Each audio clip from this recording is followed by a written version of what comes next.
Hey everyone, Bowling with the Pfeff here at the Mermaid in Mounds View, Minnesota, here for the annual Minnesota Jamboree, and they had an up-and-coming star on the PBA Tour to pass along some knowledge. I had a chance to sit down with Wesley Low, and here's what he had to say.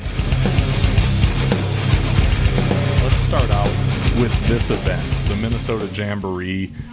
Obviously you've got a great facility here in the Mermaid, lots of folks, coaches, kids. Tell me about how this event is working for you. What are you telling these folks, and how are they going to benefit from you being here, Wesley? I hope they benefit from me being here, but it's an amazing event, and I believe they said there was 96 kids, sold out event, 6 games, and you get a whole kickoff to the Minnesota bowling community, right, for junior bowling. So I thought it was awesome to hear about it and to be asked to come out and help talk to the parents and teach the kids some things. I thought that was pretty cool. I wish, like, when I bowled in youth bowling, that we had something like this out in California, but we never did. Maybe they'll start something now after if they hear me talk about this, but this is amazing. This is amazing kickoff to junior bowling, and to be able to watch all these kids be happy and competing right now is awesome to me, and hopefully some of the parents liked what I had to say earlier in this classroom that I just taught, but we'll see. It looked like they were hanging on every word you had to say. Yeah. I mean, tell me what that was like for you to kind of impart some knowledge on these folks who really want to know what an up-and-coming professional bowler, thinks they should be doing here. Sure. I mean, it's truly an honor, right? Because, I'm a young kid still, so, for them to listen to me and hope my knowledge is provided back to their kids to help benefit them, that is awesome. And it seemed like they really wanted to know as much as they could, and I gave them as much as I could offer from their questions, and they seemed like they were well attuned to what I was saying the whole time. Yeah.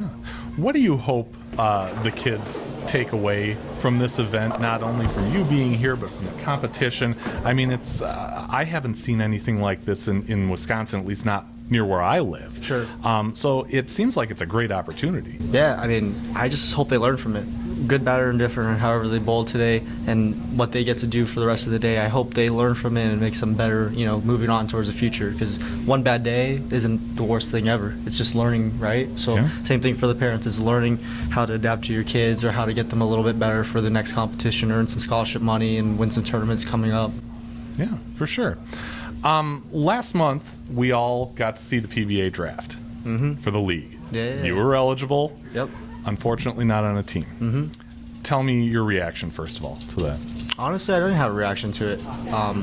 It might sound bad, but I didn't tune in because I actually didn't have an expectation this year to make the league. I didn't bowl very good on the PBA Tour this year, and that's my fault. That's no one else's fault. So I did not expect to get drafted. I'm happy for everybody that did get drafted, right? But I didn't have an expectation only because I realized it wasn't a good season this year. So nothing to me. It just means I got to work harder when I go back home, and hopefully next year we get something good out of that. Yeah. Tell me about the season. I mean, what was it like for you, from the beginning? It seemed like from the beginning to now happened like that. Was it that fast for you? I mean, I can't believe we're in August already. Yeah. But it wasn't a very good season. I cashed in a bunch of the majors. I bowled myself out of a lot of the cuts. Kind of a learning experience, right? Like, it's 3 years, I think, right? This is going to be my 4th year. So I think what I've gathered in the last 3 years hopefully will benefit me moving forward with my PBA Tour career.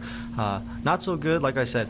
It's just so much, and you're bowling the best bowlers in the world. It's the best 75 guys every single week, right? So, and there are guys who've been out there forever that know exactly what needs to happen in order to be successful, and I'm still young out there trying to get my feet wet to understand. So if I'm losing out there, it's not a loss. It's just knowledge for me, because it's only growth that should be happening. Yeah. Were there any signature moments this season that you feel like you can build on? Not necessarily. I mean, I think all of it I got to build off of. I mean, I thought I bowled really consistent all year. I mean, I was just out of the cash probably every event, but maybe 1 or 2.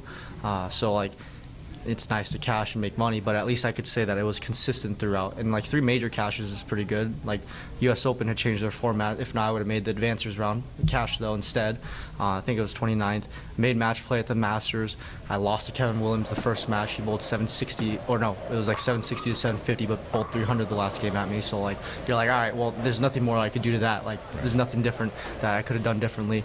And then the players, I also cashed as well, but just really wasn't my feet weren't under me the right way. I knew that I wasn't throwing it amazing, but to be able to catch it at another major was pretty good. Yeah. Did you do the Lucy this last week? I did. Yeah. Okay. Me and my partner did not bowl very good. Yeah. Who was your partner? Julia Bond. Okay. And tell me about, that kind of partner relationship and communication between you two during that event. Sure, yeah. I mean, we've grown up with each other essentially. Different states, obviously, but we made Team USA around the same time. We were winning junior gold, so we got to travel and be around each other for a really long time. So we've known each other for so long that I think that kind of helped the chemistry between bowling the Lucy, because it's hard. You got to find a partner that you can coincide with the whole time and bowl well with. So last year we bowled quite well. This year, not so much. I mean, they were much tougher. Our squad wasn't the easiest squad out of the 4 squads, so nothing to blame other than grow and get better at it. Yeah, I heard you talking to some of the parents around here about Wichita. Sure. Tell me about the amount of knowledge and things that you gained during your time at Wichita that you use regularly on the Pro Tour. Sure. Yeah. I mean, I went to Wichita State under Coach Vatican and Coach Lewis, and man, they're two of the smartest people that you would never know were the smartest people, right? Like sometimes with Coach L, you listen to him, you're like, what are you saying, dude?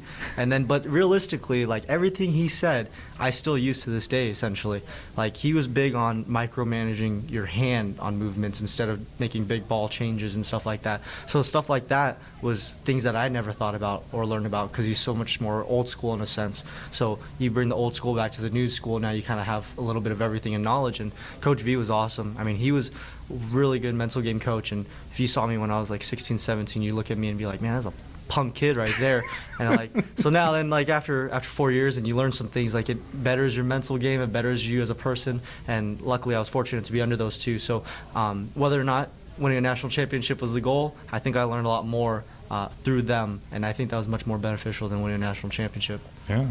Did you see Coach V's recent Facebook post about how he had some former players coming out to kind of give him some goodwill and share some meals? He's having I heard about that. Yeah, I think he got the COVID, so get well, Coach V. But yeah, I mean, Riley told me about that. I'm like, that's the thing, is we all respect them. Like, as hard as they worked us and everything to make us better, they made us better as people and bowlers, right? So you respect your elders from that, especially with what they provided in the program that you go through. Yeah. How close are you to the other Wichita folks, Wichita grads on tour? There's plenty of them, right? Yeah, I mean, close enough. I mean, we hang out and we'll have dinner or lunches, and it just depends. Like, everyone kind of does their own thing within their own group, but, you all respect each other because you're alumni from the same program. Yeah.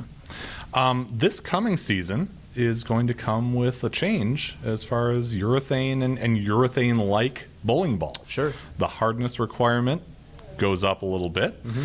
I feel like to ask you what that's going to mean for you is like asking you to pull out a crystal ball and tell me, the future, because we really don't know, do we? No one knows. Left side, right side, doesn't really matter. No one really knows. So honestly, I got no comment on it because it's just the rule that we're going to have to adapt to. So I don't know what would ever happen and what's going to happen. Yeah. Is there anything going on behind the scenes as far as preparing for this? Is this something that you won't find out about until right before the first tournament of the new year? I'll keep the comments to myself. Yeah, I don't know if there's anything that I don't know about, but what I'll be working on and doing is going to be, what I think is going to be right to try to better prepare me for it. Yeah. You are, it seems like every time I've seen an interview with you, you're always talking about B3. Sure. And B3 is a training center. Mm-hmm. As far as I know, and I'm from Western Wisconsin, we don't have access to a training center. I think there's one string pin facility here in the Twin Cities, maybe more. I'll have to check that out. But tell me about that concept of, practicing and training in a training center versus a regular bowling center like you'd find in any city across the country. Sure. So shameless plug, I guess. I work at B3 Performance, or Bowl 3 I can't think, Bowl 300 Pro Shop down in Tempe, Arizona, right? So the owners are Mike and Brandy Calderon. There's a full functioning pro shop with every bowling ball on the wall, 4 lanes on string pins. What's nice and unique about the facility is that it's private. It's 4 lanes. We don't allow open play bowlers like rental shoes and rental bowling balls. So, when you bowl there, you're focused. You get to focus in a quiet environment that's by yourself, or maybe you might have someone on a different lane. But we offer freshly oiled sport compliant patterns. We have Specto, we have Torch. So what's beautiful about being in there is that it is a real place to focus and practice. The best baseball players in the world aren't just going to go out to like a batting cage for fun at your local Mulligans or All-Stars or whatever you call them, right? Yeah. So they don't do that, right? They go to a facility to really focus on their practice, and that's what we offer, and that's what is great about being able to practice there. In regards to string pins, I like them. I like them because they're much harder than free fall pins, and it becomes a training resource, because if you don't get your entry angle of your bowling ball correct, then you're not going to strike there. You're going to flat 10 or flat 7. You're going to kick a ball return, be pissed off, but that's your fault. Don't kick ball returns. Yeah, I don't recommend it, but you know people are going to do it, right? So that's something where I think the string pins are beneficial because they're not as easy to knock down as free fall pins. Yeah. When it, like I said, I don't know of a training center around here. For any of the kids or up and comers that are watching this and want to replicate that experience in a regular bowling center, is there any way to get close? That's hard to say. I mean, the only way is maybe know your proprietor or know the managers, and maybe they can let you in before or after and let you use the machines. But it's hard to replicate that when the bowling centers are still getting their lineage and they need their revenue coming in from outside source people coming just to have fun, right? So it's hard to replicate a closed-off facility without it being before or after hours. Yeah. So moving forward, what do the next several months look like for you ahead of the next season? I mean, we haven't heard of a schedule yet. Yeah. So I guess where does the preparation come in and the planning for the 24 season? Just a lot of practicing. A lot of practicing behind closed doors and bowling as many tournaments as I can on the weekend, stay sharp, competition ready for next year. You like that? I know you do. You probably want some more, too. Here's what you need to do. Subscribe to the channel, hit the notification bell, and you'll be the first to see new videos on the channel and find out when we go live.